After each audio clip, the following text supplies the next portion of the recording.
The first car my daddy bought, I drove that. It was a, you hear them talk about an old time Ford, but that's what we had.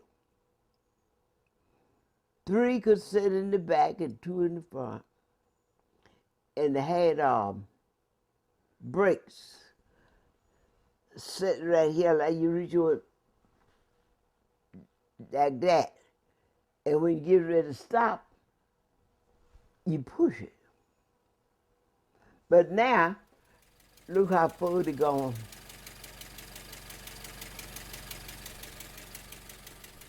And I learned how to drive when I was 9 years old on a Model A Ford that you had the double clutch. And I was driving long before, nobody ever heard of a driver's license. That was unheard of. You just went out and drove. And cars, of course, had windshield wipers, and you do this to get the windshield cleaned off and by hand. And the gas tank on the car sat right up in front of you, and so that the gas could flow down to the engine. No gas pump, anything like that. Probably 15 cents, 17 cents, something like that, if that. Of course, no electric pumps then. You had the glass cylinder up there with the, and people would, get 5 gallons, and then they'd pick up the hose and hold it up to get all the gas out of the hose.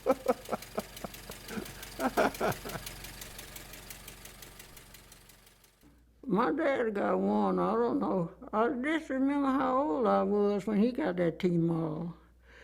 Sometimes it wouldn't crank, he'd jack it up behind and then crank it with hand crank. He'd jack up the hind wheels and then go crank it up. And then you got to let the jack down. Well, I just remember how old I was then. We were happy.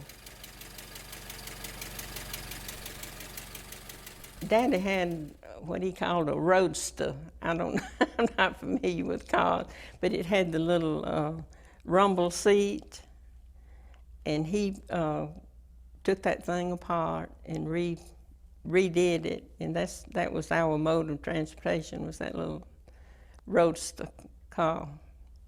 It was black, yeah.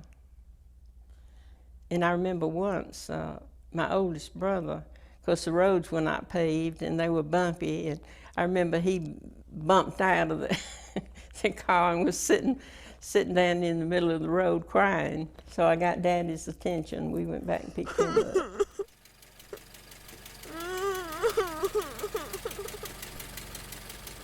But didn't many folks have no car back then, About 3 cars owned by colored back in my time, first I know that round there.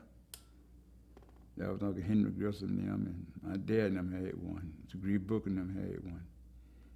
And I think Floyd Jordan, 1 or 2 more. The time when I thought my thing got tight, people took all them cars and made Hooper burgers out of them. They weren't able to buy no gas, no tires, nothing. And they took the car and took the back end and made a 7-pull with a horse, horse pull, called it Hoover burger. President Hoover was the president. And they named them thing Hoover burgers.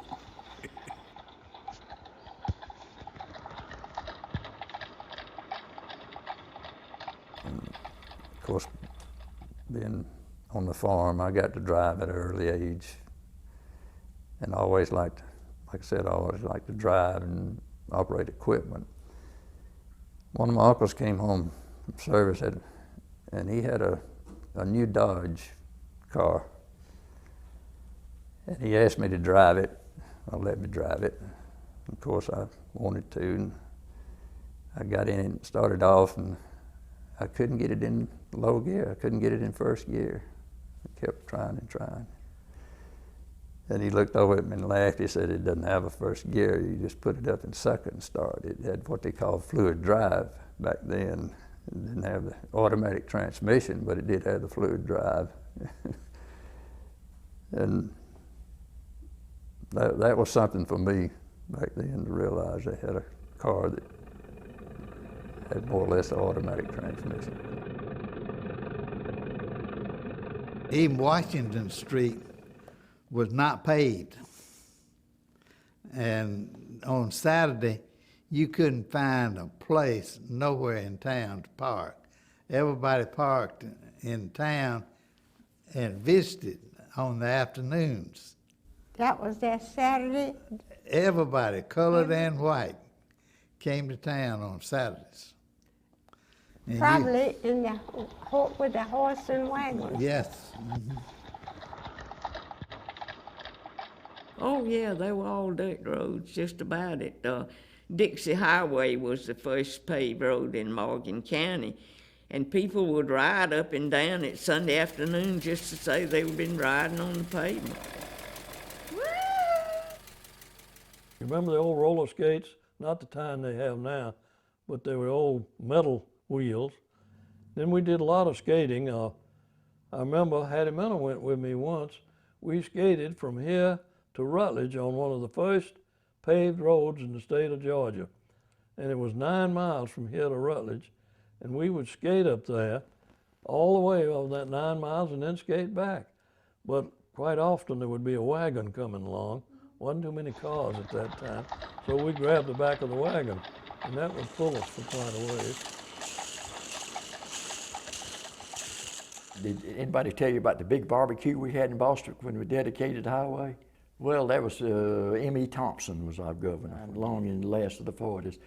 And Mr. Beeson Malcolm cooked, it was 28 or 30 pigs, whole pigs, had dug pits in the ground and barbecue, had a big celebration by dedicating the highway. And it made a difference. You could get stuck between Madison and Bostwick, or Bostwick and Monroe, and it made all the difference in the world. The roads were so rough, especially in the wintertime, that you didn't have to go to the door to find out who it was traveling. You could tell by the rattle of their vehicle. I mean, the sound of it. All our roads were dirt.